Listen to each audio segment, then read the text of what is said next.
Hi guys, welcome back to my YouTube channel. Welcome back.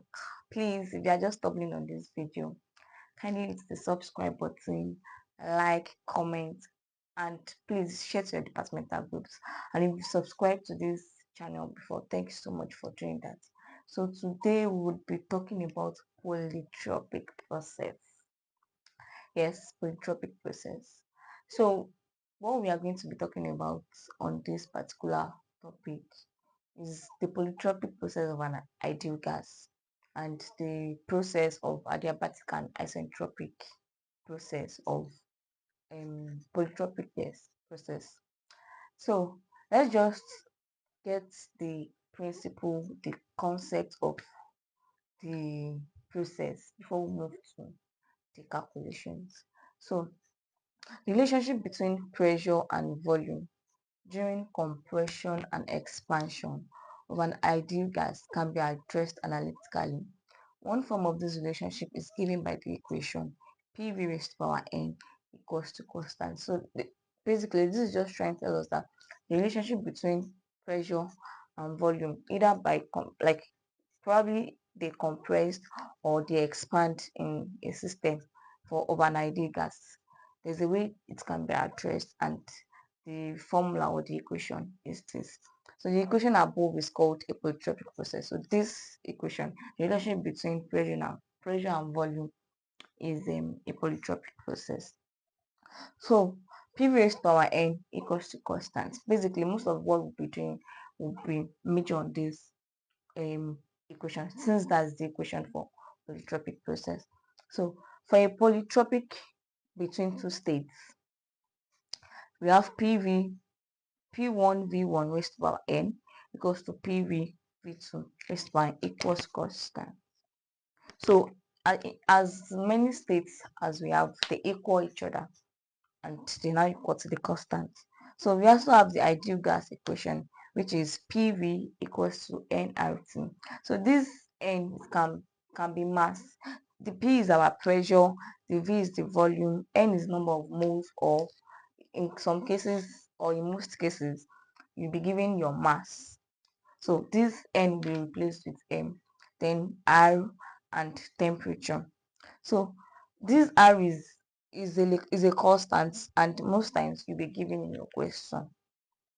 So when they are between two states, we have P1 V1 over T1 equals to P2 V2 over T2. So for P n raised to power for PV raised to power n equals to, that means for the polytropic process, if you want to calculate the work done, the formula for calculating work done of a polytropic process is P2V2 minus P1V1 divided by 1 minus n. Obviously, that's when they're in two states. So, what was I saying? If you want to calculate the work done, this is the formula that we use to calculate the work done. The P is the pressure, V is volume, N is number of mole or probably mass. Then we have our change in U. When in first law of thermo, the video I already talked about first law of thermo. We established that the mathematical expression of first law of thermo is change in internal energy equals to Q minus W. So for polytropic process, if you want to calculate your change in internal energy, it is mass times specific capacity times change in temperature. And if you want to get your Q, you can just calculate your Q from this equation. After having your work done, then calculate your data, then you get your Q.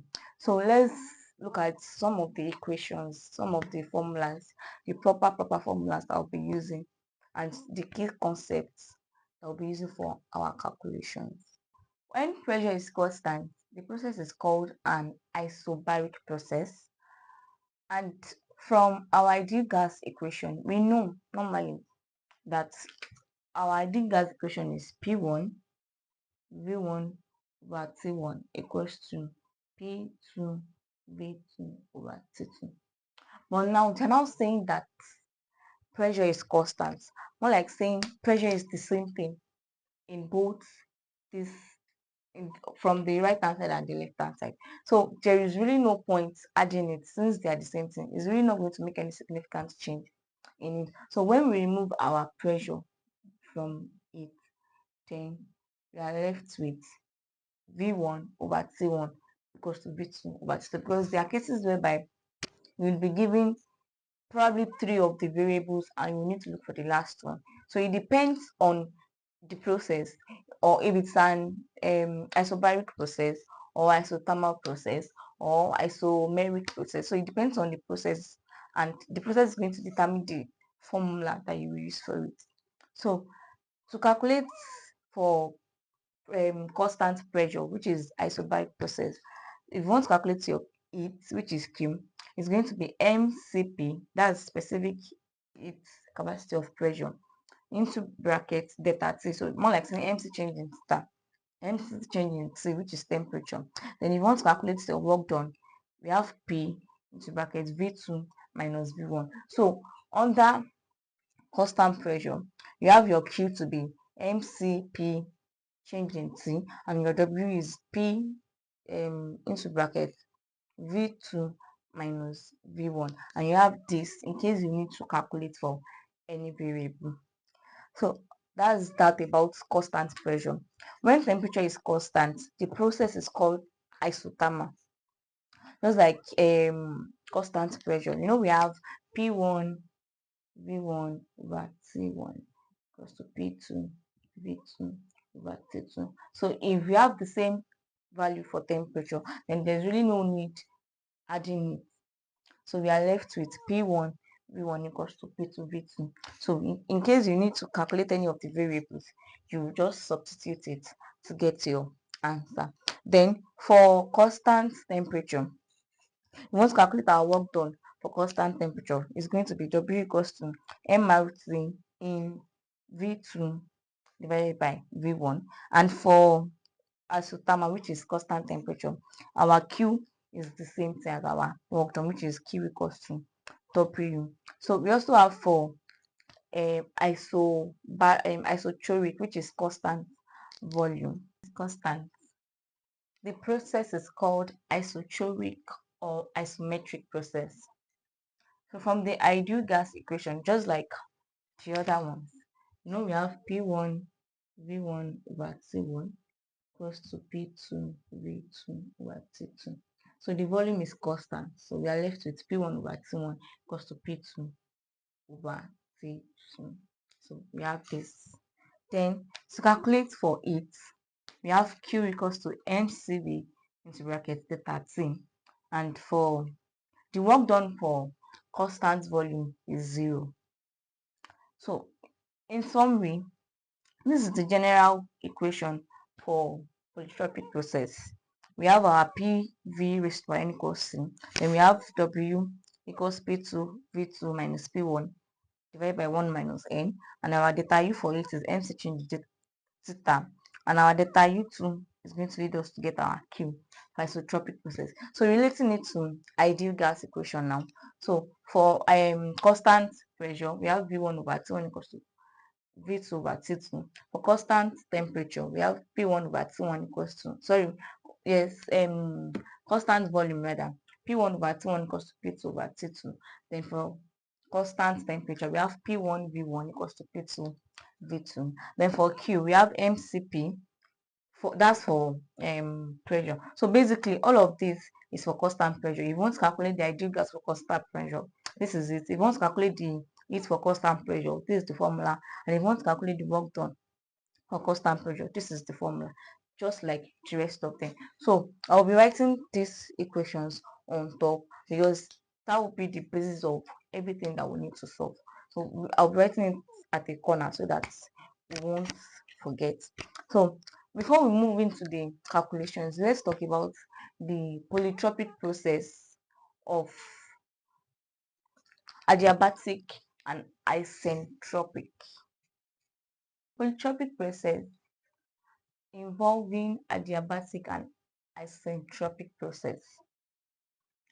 Now, what does adiabatic process mean?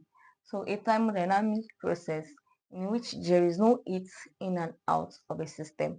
It's called an adiabatic process.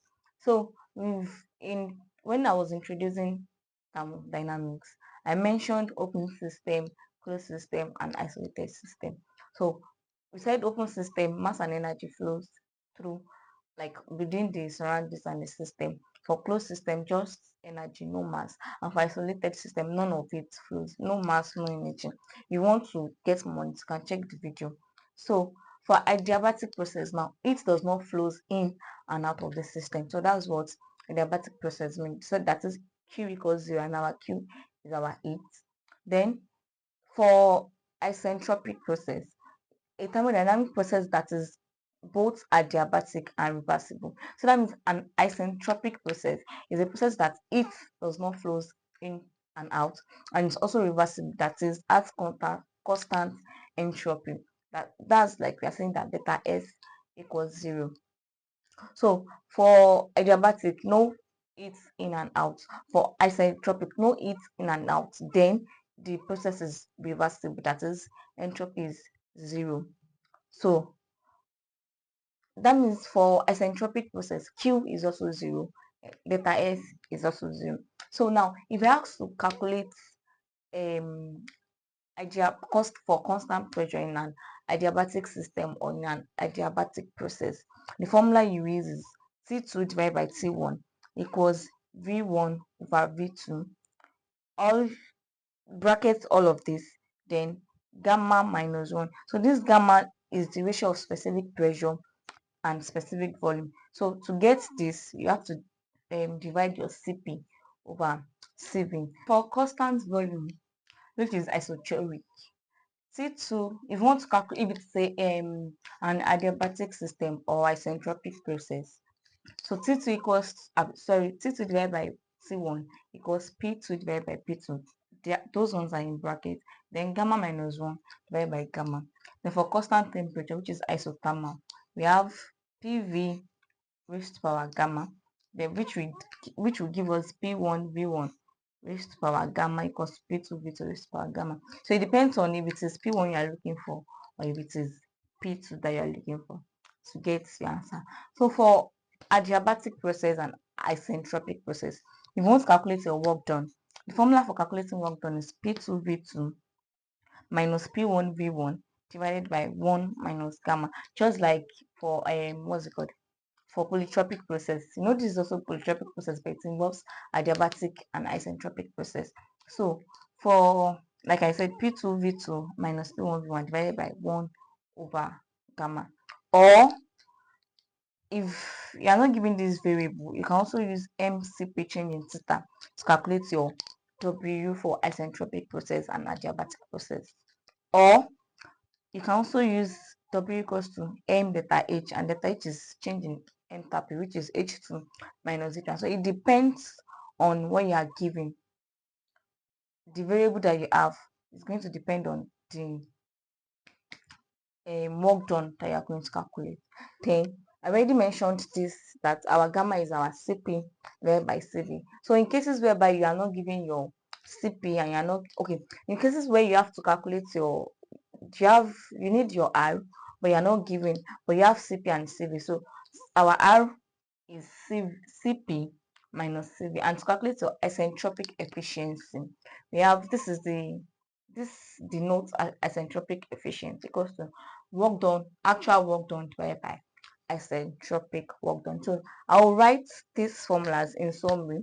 I'll just write it at a corner so that it can guide us to solve our questions. So these are the formulas that we'll be using. This for the polytropic process, this for the ideal gas for isobaric, isometric, and isothermal, and this for adiabatic and isentropic process.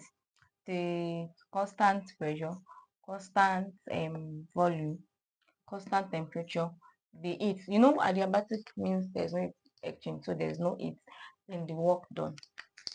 So let's move on to our first question. A cup of coffee at T1 equals to 20 degrees C. And please note, it should be, the temperature should be in Kelvin, not degrees C. a cup of coffee at T1 equals to 20 degrees C is heated in a pressurized cylinder at constant pressure. Okay. P 200 kilopan.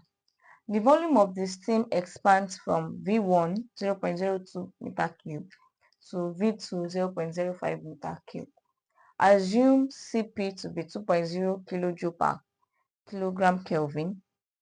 The mass of the steam M equals 0.1 kilogram and R equals 0.461 kilojoule per kilogram Kelvin.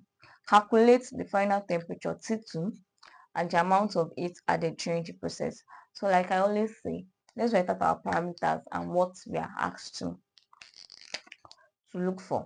So they said a cup of coffee at T1. So we know that we have T1, which is 200 degrees, okay, 20 degrees.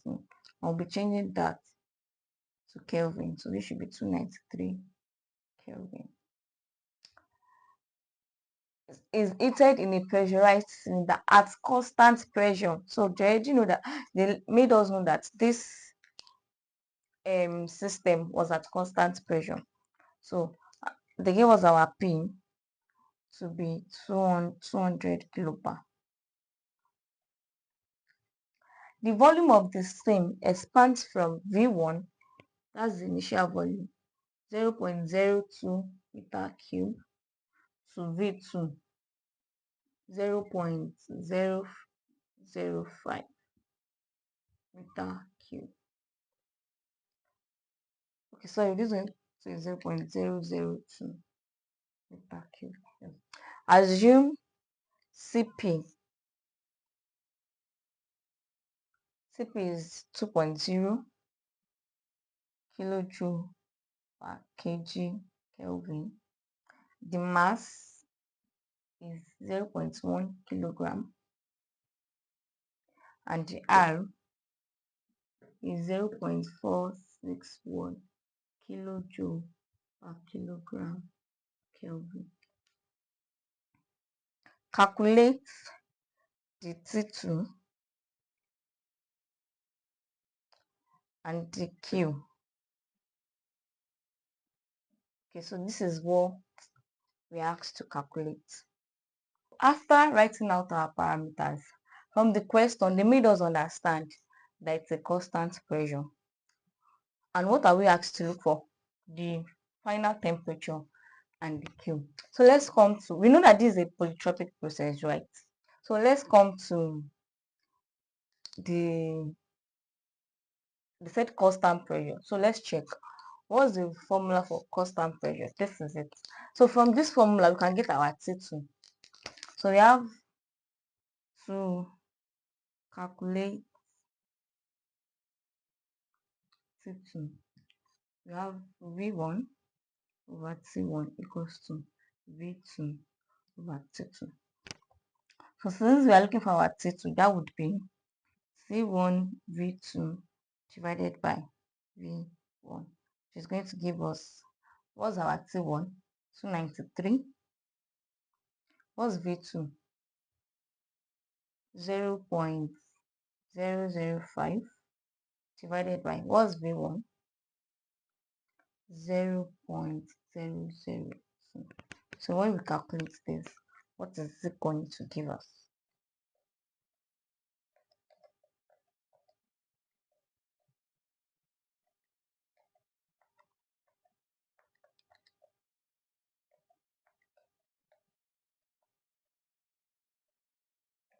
So the temperature is giving us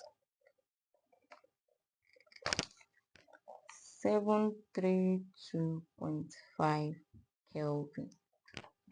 So we've calculated our final temperature. What else are we asked to calculate? Our heat. So under constant pressure, okay, let me include it so that we would know. So CP, constant pressure. So we can calculate our W under, sorry, Q. For constant pressure, what's our Q? M Cp T2 minus T1. So we can say Q equals, what's our M? 0.1. Cp is 2.0. Then what's our T2? 732.5 minus, what's the T1? 293. 2.1 divided by 2.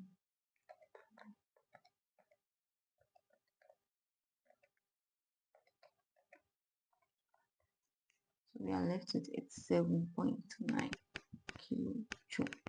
Yes, and so that's our answer. What we have to look for is our final temperature and our heat. And they mentioned in the question that it's a constant pressure. So going to our formula, let's see that this constant pressure. So this is what we need. All of the formulas that we need is there. And they didn't mention that it's an isotropic or adiabatic process. If not, we would have checked there for the formula test. But since it was not mentioned, then we are going to pick our formula from here. So let's move to the next question.